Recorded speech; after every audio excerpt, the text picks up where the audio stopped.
welcome back to another episode of Doing It for Attention, the show dedicated to interviewing customer success thought leaders to help all of us understand what's going on in the wonderful world of customer success today. And I'm joined by CS royalty, Dan Maimone. Royalty. Great to have you on here, buddy.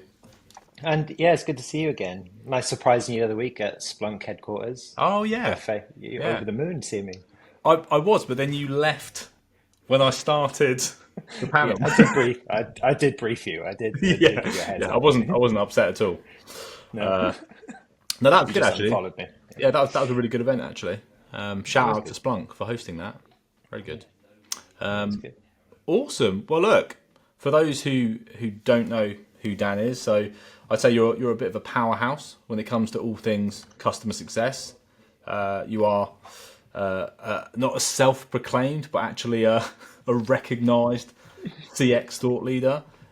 You've won countless awards. I know Gainsight are a massive fan of yours. I'm sure you're a pretty substantial customer to these guys as well. They've even given you a CSM with the same name as the company you work for, which is pretty impressive. Yeah, it's been pretty good. 6 years at Harri? It's been pretty wild.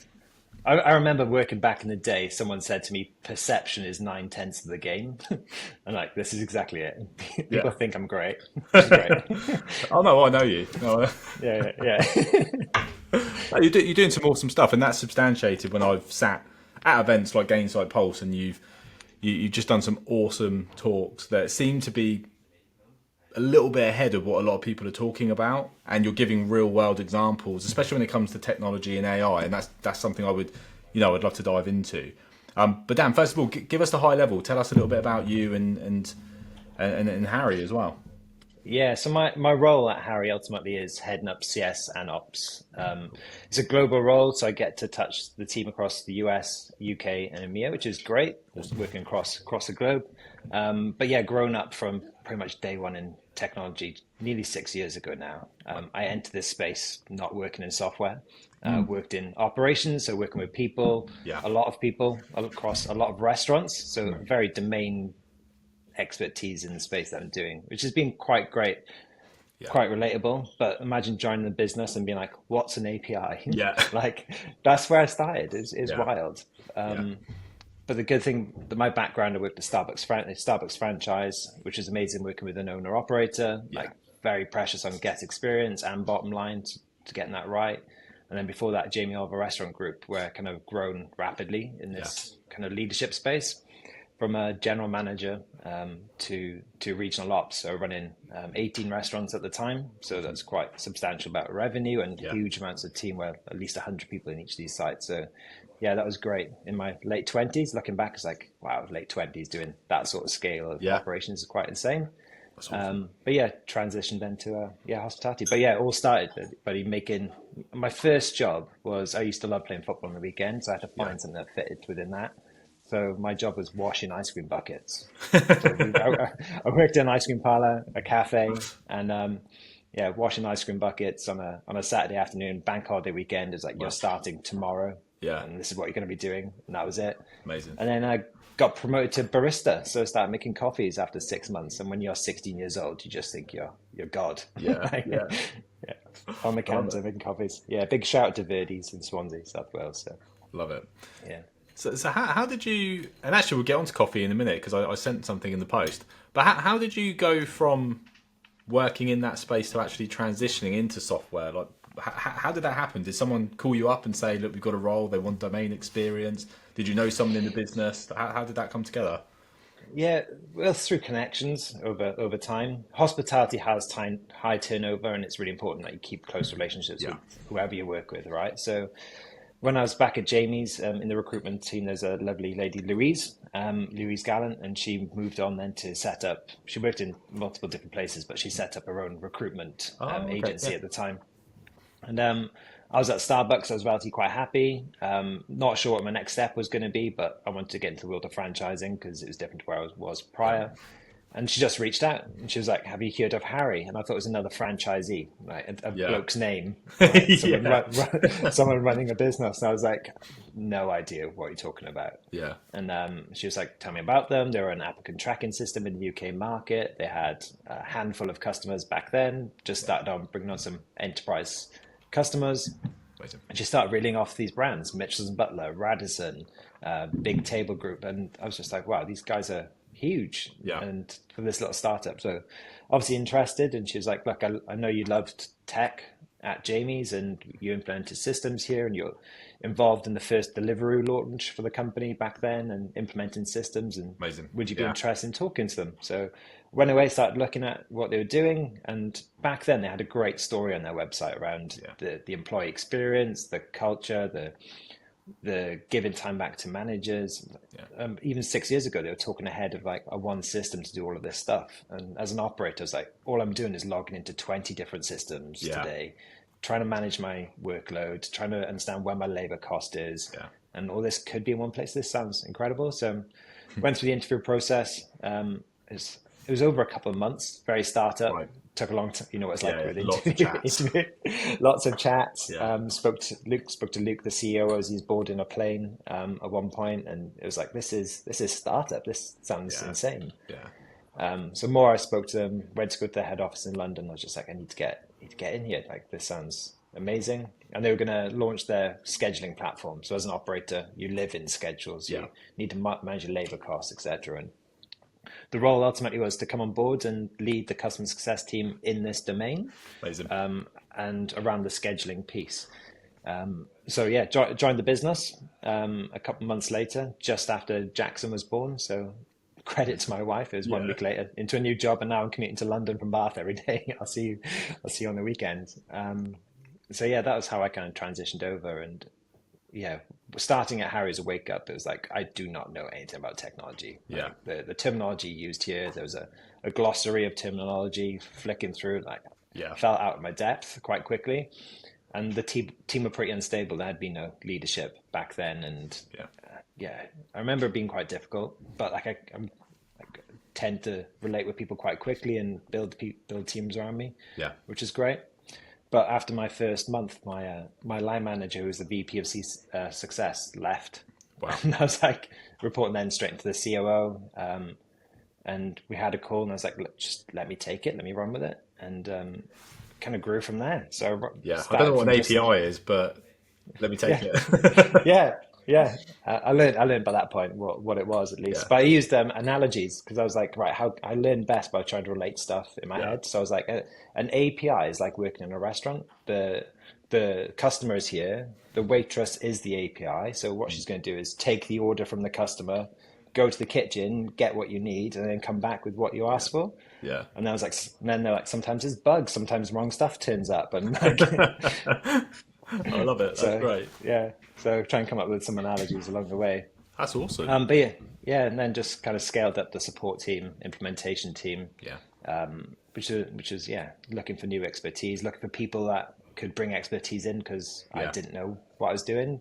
People thought I knew what I was doing, but I really didn't know what I was doing. Just knew I needed people around me to do it. The skill of building a team around you that answer those questions is incredible, really, because you don't really need to know all the answers, but you need to better bring together the right people that know the answers. And I know the business really well, and you've built an awesome team, a really, really great team. But I think it does highlight the importance of domain experience. And I've been saying that a lot lately. Being able to connect with your customers quickly, and you were saying yourself, kind of, you understood the platform pain points as a user. Like, you knew how tough it was to run scheduling and the challenges and the pitfalls, etc. So when someone's solving that problem, you can really get in the mind of the customer. So I think, being a strategic CS professional, it's really hard to be ultra strategic if you've not walked in the shoes of your customer. A lot of it's quite theory based otherwise. And I know there's frameworks and ways of working, but I do think persona experience is key. But the second thing as well is I always talk a lot about networking, and you obviously had a good relationship with a recruiter that knew you well. And had you not had that relationship, would your profile be prime for that type of business? Probably not. Again, that's that's the importance of just having a good solid network and actually making sure that you're projecting your experience, which is awesome. So I love that. I have sent you something though in the post, which I know you've already opened. Otherwise, it'd be a bit awkward. So I know your career started in coffee, so I thought you'd appreciate this. This is what you bought me, Luke. Do you want to tell everyone what it is? Kopi Luwak. Well, I'll take you on to. I might actually be able to load up Wikipedia. Let's have a The quick source look. of truth. What have you added on before this call? Yeah. Yeah. What's it taste like anyway? Because I love coffee.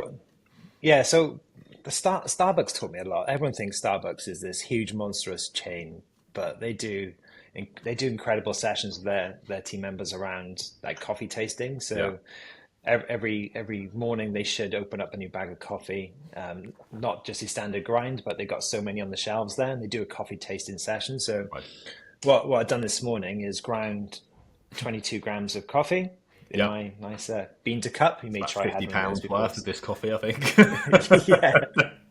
yeah. Let it brew, and we got a nice black there, and then we've also got a latte. So I've got to try 2 coffees. Beautiful. It's early in the morning, buddy. I need 2 coffees. Yeah, it's fair. But yeah, it tastes good. Talking about notes, it's a bit chocolatey, bit caramelly, bit sweet. Yeah. Bit catty. And that's what I read. A bit catty. That's what I read directly off Wikipedia. No. Yeah. So Kopi Luwak. I remember seeing this on Russell Howard years ago, and some people say I look like Russell Howard, the comedian. Apparently, He's funny. Yeah, he's funny. Yeah, I'm not like him. I look like him, so that's probably the worst trait to have, isn't it? yeah. So Kopi Luwak. So basically, my understanding is it's civet cats that eat cherries, and the pit inside the cherry, the coffee pit, is not digestible. It starts to get broken down in their intestines, and then it exits the body. So it's basically cat poo coffee. It is, and it's then hand-picked. And it's quite awesome when you open up a bag. Normally, when you open up a bag of beans, it's all the same kind of color of bean, but this varies. It's quite impressive. But you can buy this in Harrods, buddy. 500 quid a bag. Yeah, £500. 500 British pounds a bag.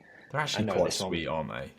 Yeah. And just for reference, Luke didn't spend £500. No, this was Amazon. This was like £35, I think. Yeah. This is cat and dog and pigeon coffee. Yeah, it's pigeon. It's Trafalgar Square coffee. Look at them though; they're actually quite sweet, aren't they? I don't like that. I feel bad now. Anyway, that was cat shit coffee. Indonesian cat shit coffee. Indonesian. It tastes good. Exactly, and I think that highlights the importance of perception versus reality, right? It's perceived as not being fantastic through the process, but actually, it's pretty good. Yeah. Fair play. Is that your Gainsight mug? Turn the other way. Yeah. It is. I try not to give any. Literally every time I do one of these, it's like free publicity for Gainsight. Harry said he's going to send me lots of merch as well. Harry Carroll, but still not here. Did he? Yeah. Oh, do you not? No, still not here. But I do have just to show I'm fairly agnostic. I do have a hat from Vitality. If there was a plan hat, that would have been good. That'd be a great idea. Yeah, they need to up their game, actually, don't they? Yeah, they need to up their game. And Gainsight needs to do like goggles or something, like gain your sight. Yeah, gain sight or binoculars or something. Yeah. Cool, good stuff. So we've spent a lot of time probably not diving into questions here, and talking about cat shit coffee. So it'd be great to jump into some bits. And one of the big things is obviously AI at the moment.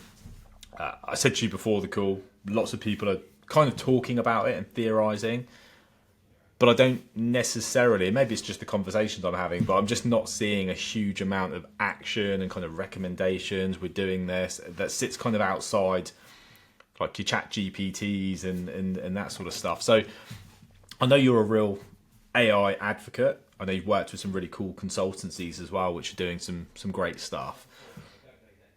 I guess the first question is, what's your kind of general take on AI at the moment within customer success? It's interesting talking so go back a step, I guess, to relate this to, I've said at the beginning of the call, I'm not technical. This isn't my area of expertise, but working in restaurants, the reason why I have this sort of mindset is because working in restaurants, you have to know every single ingredient that went into every single dish and tell the story around every plate that was dished up at Jamie's. So when I came, I was like, I need to do the same thing. I need to understand like what's Amazon like how does that work, and not everything technical, but build a bit of knowledge around it. And then listening to podcasts such as SaaStr, like I love listening to SaaStr every Wednesday when it comes out, because they're talking about the investment and where money's being invested right now in this space. So having that kind of full picture helps, I guess. So when you're talking to CS professionals, you're quite surprised on how much people are not doing. And then also it's challenging the scale of your company as well. I was talking to someone the other week, like multi-billion-pound company, but because they've got such a huge change management process in their company, they just can't implement CS AI tools in their business because there's so many blocks internally. So they can't adopt what they could do. But my take right now is I don't think anyone's really got it right over the last 12 months, 12 to 18 months. I don't think there's anyone out there that's gone, I look at it and say, these guys are doing the right thing right here. Yeah. I think a lot of CTOs have just pushed around co-pilots. There's a co-pilot everywhere. Yeah. There's a co-pilot on Facebook Messenger. There's a co-pilot now in Gmail. Yeah. Like I don't know how many people are actually using them. I think that's where the focus has been. It's like we need to get AI in our product and get a co-pilot up and running. So people think we're using AI, and we are using AI just to get a story out there. We need to market that we now got a co-pilot. Yeah. No one's using them. Right? They're sat there. You mentioned investment. So SaaStr, you see weekly kind of where the money's flowing, and it is AI, right? That's where a lot of investment's going. So I suspect a lot of businesses are jumping on the AI bandwagon. So they're, from an external perspective, more investable, more attractive to potential investors. Yeah. No, you're right. I think that is right. I think investors drive a lot of the conversations, and then that comes to the CEO and CTO, and they need to get something out there. But 12 months in, they're going to be saying, what's the adoption now like on these tools? And it's like, well, they're quite low. So what's next? Yeah. Like within our own product, we've looked at co-pilots, and we got some exciting stuff coming up this year. But we made a purposeful decision not to rush that out last year because we wanted to make sure it was meaningful for that user and giving them insights. There's a lot of customer success tools out there at the moment that are highlighting risk and conversations that have happened, but none of them are saying, hey, you need to do this to get this back on track, or like certain signals before an escalation email comes through that could have supported things. There's a lot of these risk dashboards out there at the minute, but no one really saying, this is the email you now need to send, and this is what the conversation needs to happen on the next call to get them back on track.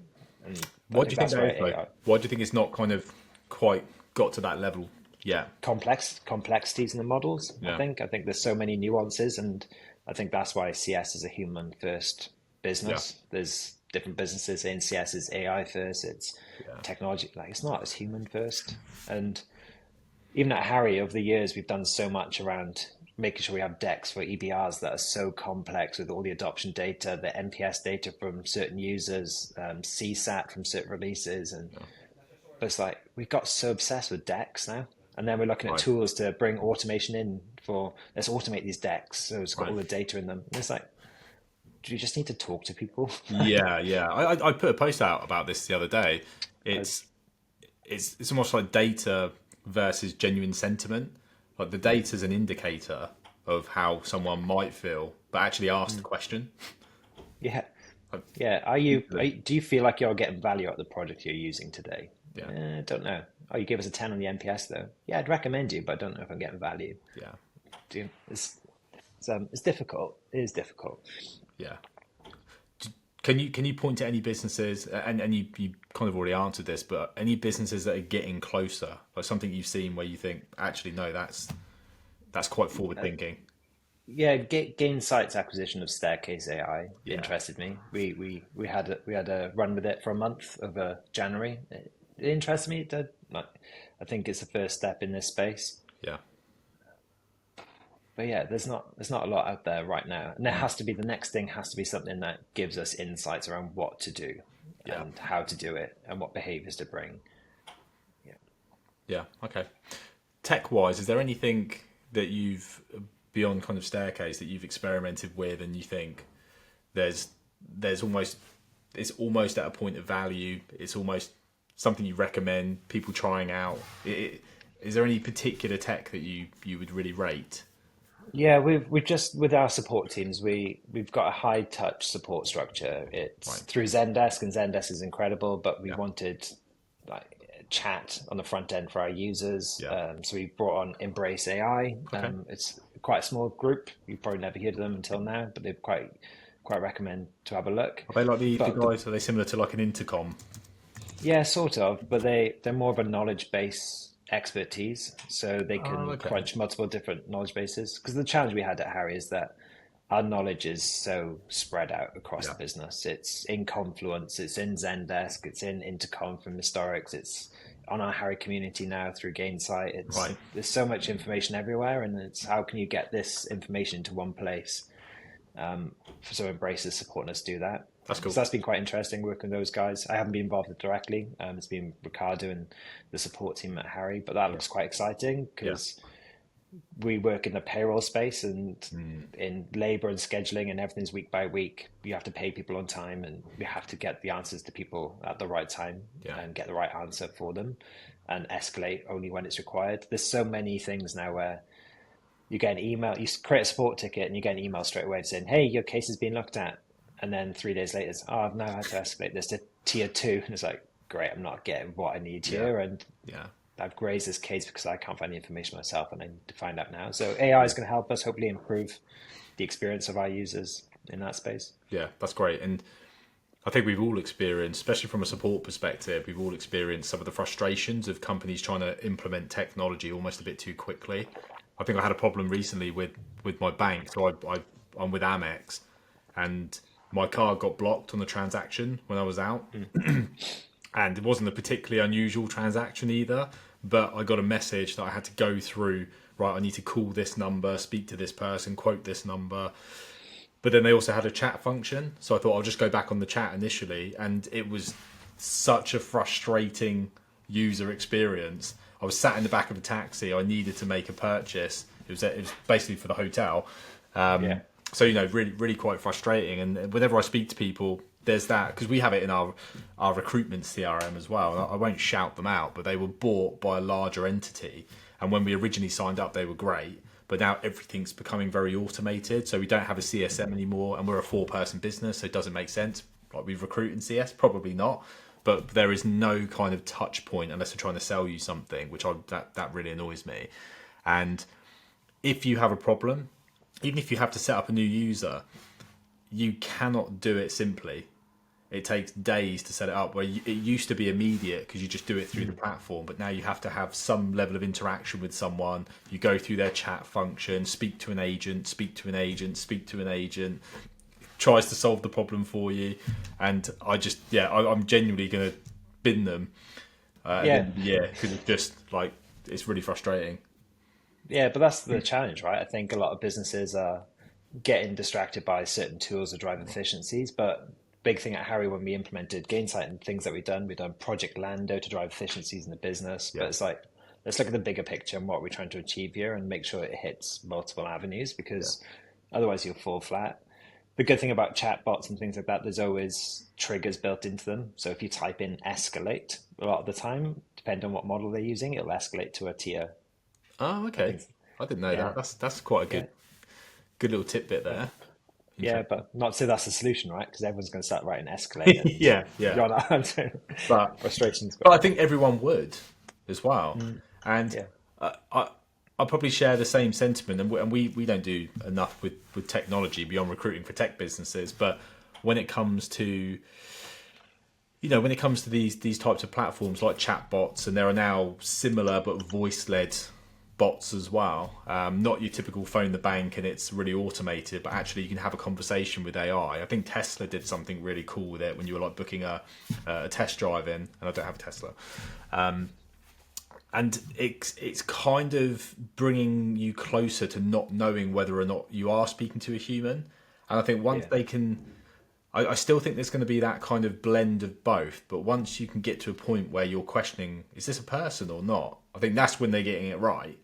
Because if it's answering the questions and you're not second guessing it, I think that's when we'll be in a a much better place for chat bots and voice bots, etc. But we're just not there, and there's a lot of bad examples of them at the moment. Yeah.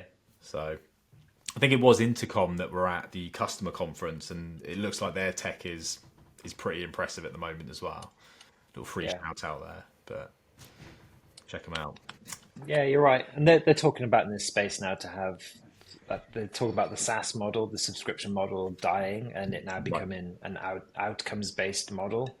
So not to say incompetent, necessarily they are, but chatbots, have I answered the right question? The customer satisfied? Yes, cool. Now you're paying for it versus just a scheduling platform that's delivering X. Do you get me? So I think it'll become more outcomes based because everyone's saying our AI model can improve your efficiencies. Cool. I'll pay you then when it does. Yeah. That sort of model, right? Yeah. Yeah. Interesting. There's a lot of discussions around the kind of model shifts, especially when it comes to customer success teams as well. We're hearing a lot more about customers kind of tiering your onboarding and kind of what you get for your subscription, and they're baking in like a CSM would almost be paid for through the subscription now.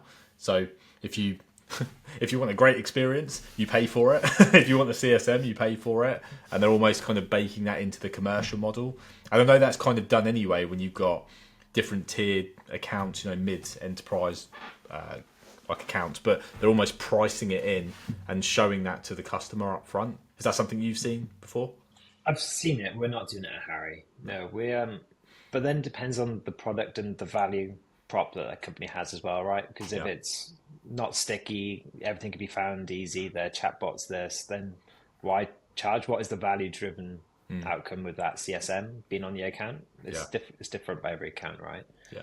But yeah, I've not seen it. I've heard about it. I've not actively seen it. I know, well, that's a lie. I know a competitor in that space does charge for a CSM, but it's a very enterprise account, and it feels like you need a CSM if you're using their product. So yeah, it should be baked in. When you think about customer success at the moment, what's the first kind of thing that comes to mind? If someone's saying, look, what's the shape of CS like right now? What's the first thing that comes to mind? Complex. Yeah. I think it's still in the space where not everyone in a business knows what customer success is. I think, just thinking back, the terminology of a digital CSM like 3 years ago, and you look at it today, it's like, is that still a digital CSM? Or is it not a product marketing role? Is it not a like? I think so much gets pushed onto CS renewals in some cases, implementation. They absorb so much, and I can't imagine what it's like recruiting this space because every single role is so different. It's not like a cashier role in a supermarket where everyone's doing the same transactions. It's so complex. Yeah. Well, it's like a cashier role, but you have to walk a tightrope at the same time. Yeah, and sometimes it's there's no cashier. It's self-serve. yeah. And you're like, it's really interesting. The way we operate, our model is we go into every business with our kind of eyes wide open, and we would never work with an organization that doesn't give us the time to fully understand what customer success means to them. And we can advise based on what other companies are doing, maybe what their competitors are doing, etc. But we have to take the individual brief from the organization and kind of help shape it sometimes. But it is surprising how different the roles can be. And you're right about the digital CS piece. That is a bit of a minefield. A lot of the time, it does become very much a marketing-centric position, which would probably 5 years ago be called a customer marketing manager. But now it's a digital CSM. And it's like, okay, that's really moved apart from looking at like community engagement and other bits. It does become far more marketing-centric. But again, it varies depending on the business. So I think that there was a push as well, right? We probably saw a bit of a push for digital CS, similar to a push for customer success when it wasn't really defined up front, and all these hires were made to then define them when they were in the business. And I personally think that's why we had a lot of fallout and redundancies in the last couple of years. And don't get me wrong, the economy and companies not spending as much on software, like that's the reason we saw a lot of redundancies across the entirety of the SaaS space and other industries. But CS in particular had a spotlight on it because it was really hard to understand or extract value from it. Because I think people just went, we need this function in the business, but didn't really work out why and what actually, what was the outcome we're looking to achieve through building this function. Yeah. Going back to the cashier analogy, right? I think that's happened in supermarkets. You got Tesco's that had 20 self-serve checkouts, one person overseeing these 20 accounts or tills. Yeah. And people don't feel the value. They get frustrated. They got a red buzzer. We get a home delivery now just because I don't know what it is, but is that a better experience for us to like not Yeah. even interact with these businesses anymore? Mm. And then people get frustrated with the red lights flashing, waiting for a cashier to come over. I'm not getting value out of this experience is really frustrating. Yeah. And now they're reverting back in some of these shops when there's now only 10 self-service and they're putting more people back on because they haven't got it right. And I think CS is the same thing. We've thought, let's digitize this. They can look after 500 accounts. And it's like, why are these 500 accounts churning? It's because they're not getting value. They're getting frustrated. Yeah. They're just getting inbound emails on what's coming out. And goes straight back to our CRM yeah, Enigma situation where we struggle to get value from it because we just don't have that level of human interaction. There's no trying to help you figure out how to do things better. And that loops again. It's like we're kind of jumping around, but I think this is why it's a really good conversation. It goes back to domain expertise and understanding what are the actual challenges your customers are facing, could be facing. Why did they buy the software? What problem they're trying to solve here? And being really connected to that. The commercial element to CS, like understanding the commercial agreement doesn't have to be pushed onto your customer. Like they don't need to know that stuff. Like the stuff that they care about is, am I getting value from this? And then that whole commercial piece behind it should flow, and you track that bit back end. So on the commercial side, actually, whenever I say commercial, people think sales and selling to your customers and forcing them into a new contract at the end of each month or quarter. What does it mean to you, like a commercial CSM? It's the mindset of, it's not a target, it's the mindset of a CSM. We've got different skill sets within our team and different portfolios as well. So some of the team, it's more important to retain their customers because they're end-to-end customers and there's not a lot of white space there. So commerciality for them is, do they feel like they're getting value? And then we have the other side where there's a lot of white space and we have that team that are a little bit eager to work with the AEs on that account to upsell because they get rewarded on it. Yeah. We've reflected it quite carefully in our commission structure as well at Harri, where they get a percentage of the first year's revenue. Okay, so it does help quite nicely, but retention's a challenge, and hospitality right now, you've seen it. You've seen the news that it's NI. Such high NI contributions coming in April. You've got, I think during COVID, a lot of these big complex locations got cheap rent because they could, and now they're 5 years in, they're going to get pinched on the renewals. So it's a tough space, and renewals is tough as well because businesses get acquired, bought out, and go into liquidation. Now it's like, right, we've lost them, let's move on to the next one. It's difficult to find the balance. So commercial, it's broad. Yeah. It's broad. Yeah. And again, I think it's different for each business. It depends on the customer setup. If it's if you're on like a monthly recurring revenue model, for example, with a product that's not particularly sticky, and there's lots of different modules, I guess the push is to get the product stickier, right? And see what else you can sell in. But again, it's like it's really about the behavior you're looking to drive. If you commission CSMs really highly as well, if you set them, like you said, you give a percentage of year one, but if they're getting like a massive kickback on every deal, then they're probably going to be incentivized to sell a bit harder. But is that the right model for your customers? So it's kind of blending, isn't it? The behavioral incentive, we'd like you to do more of this and you will earn for doing it, but actually these are the metrics that are more important. If you're not retaining them and growing them, then it's kind of it's treading the line. It's interesting, but we brief sometimes. Companies will give us a brief, and we're just like, that's an account manager job. That's not a CS role. your only success metrics here are expansion and sales metrics. That's the only thing they're focused on. And the thing that people forget as well is that CSMs are all self-motivated in different ways. We did this great exercise last year. We got this external company come in to identify the 10. Everyone's motivated by one of 10 things, whether it's being part of a team, stability, maybe it's money in their pocket. And until you really go through that exercise and identify what drives your team, then you get better performance out of them as well.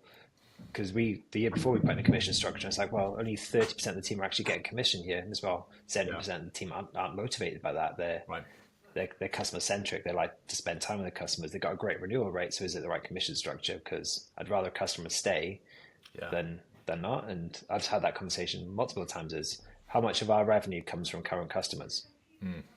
All of it.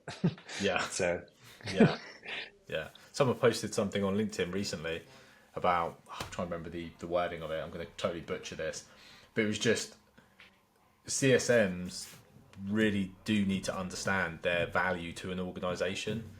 Like, you are the book of business, like you are the cash in the company. Everyone thinks it's sales, but sales typically, once you sell in a deal, there's a period of time of zero profitability. It's the customer acquisition cost to get it on, and the growth, retention, renewal is where the money's made. So CS is, there needs to be almost like an element of commercial pride sometimes. Like, you guys are, you're the heartbeat of the company here. It's the cash, and you're the closest link to that and the customer. And I think that's so important, and people kind of underestimate it. But again, it depends on the leadership view, but also the leadership within CS and how they communicate value to the board. I think there's always a bit of, you need a good, strong leader that is commercially aligned, that can have those conversations, which is lacking a lot of the time. Cool. Sorry, I know we're actually probably running out of time here. Is there any kind of topic around CS at the moment that kind of grinds your gears a little bit? Anything that might get you cancelled if you shout out on LinkedIn? grind my gears. Are you seeing any like themes, any posts, any? Obviously, LinkedIn's a bit of an echo chamber. Yeah, but I think there's less CS leadership comments and posts now on LinkedIn than there was 12 months ago. And I don't know if it goes back to that complexity bit. And I think people copy everyone else in some shape or form. Yeah. Like, what Daphne does, like, in posts on LinkedIn, is incredible, and I get my own team post and comment, and like, we've got a Slack group where they just talk about what Daphne's posted. But like, what she says is right for her and her business. Yeah. But also, it's like everyone then gets on that bandwagon, right? This is the right thing. This is what we should be talking about. 2 years ago, it was commerciality, driving revenue. Now it's pivoting back to the value conversation. Yeah. But it's all still complex. Yeah. I don't think anything grinds on me, but I don't think the CS network is as vocal as it once was. The one thing I find really interesting is you just have these silos of CS, sales, marketing. Everything's very separate on LinkedIn, and that's why I try and speak to as many different individuals, different perspectives across investors, CEOs, sales leaders. I think that's something that's lacking a lot of the time, because if it's in silo, if it's in isolation, it doesn't necessarily advance the department. And that's for every department, but like, sales has a massive voice on LinkedIn, doesn't it? But it's very rare that it's intertwined with CS, intertwined with marketing, and they're just very separate functions. Yeah, I see more now from like BDRs, like BDR functions, like being vocal on LinkedIn and how they're engaging with prospects, and because that must be quite challenging, because there's so many AI tools out there now, like automating comms, and but then the BDR function seems to be more vocal than ever before. Yeah, I quite like it. There's a lot about cold calling as well, and how that's coming back in, because people just aren't doing it, and everyone's getting tons of emails, etc., etc. So there's some really good content out there about cold calling, which I actually quite like. I quite enjoy watching it, because it's just kind of part and parcel. But I think prediction wise, there's just going to be a move back to forms of simplicity and not overcomplicating things. And I don't mean, kind of goes back to your point, I don't mean that the data side, the technology, that's not going to be leveraged. I think it will, but I think there'll be a simpler approach to, that's all great, speak to your customer, ask how they're feeling, the point you said earlier. Yeah, I've definitely had more value. I spend a lot of time with my customers, which is great. In the role, I say a lot. I feel like I talk to my customers a lot. Maybe my CSMs feel like I should talk to them more. Yeah. But definitely, when I walk away from a conversation, I'm like, "Fuck, we didn't get that right. How have we got this so wrong? How have they got that perception of what our product is?" Yeah. And then like then there's a little mini reset, and the CSM learns from it. But every time I engage with a customer, it's like, "Fuck, we can be better. We're like 10% of what we should be right Yeah. here, right now, and what we're doing." It does push you a little bit, and it's that human interaction. If I look at last quarter NPS at Harry, it's okay, but then I go and talk to someone like, "Shit, it's not okay. We need to ramp this up." And the thing about data as well is that because NPS data gets communicated to our customers as well, and then I feel like it's a false negative because Yeah. they're giving us a 10 because we do. Why did you give us a 5 last time? What happened? Yeah. Yeah. Yeah. like that's not right. Yeah. Yeah. Interesting. But I think you're probably on Yeah, on the edge. now, time wise. So, I guess closing thoughts next 12 months. Do you think there's going to be any significant shifts in CS? Significant shifts. I think the leaders in CS will get more clarity around what they're doing over the next 5 years. I think that's been quite clouded. I, th- I think conferences will stop where there's just AI sessions. I think AI is just become the norm. Yeah. I think every conference you've gone to is just AI, AI. It's Yeah. just repetitive, and then someone's now saying intelligence, but I think that will change slowly. I think company structures will change with AI in Yeah. the center of everything. I think there's so many silos now set up in teams with everyone using different tools within businesses. I think CTOs will kind of step up and be able to take ownership of all the tools internally in businesses and externally, because Yeah. I think it's just wild about how much data is now out there with people using all these different tools and plugins. It's quite scary how easy it is to just use a Google Chrome plugin and Yeah. transcribe your call, but where's that call going? Who's got access to it? I Yeah. think there's going to be a bigger safety net around that.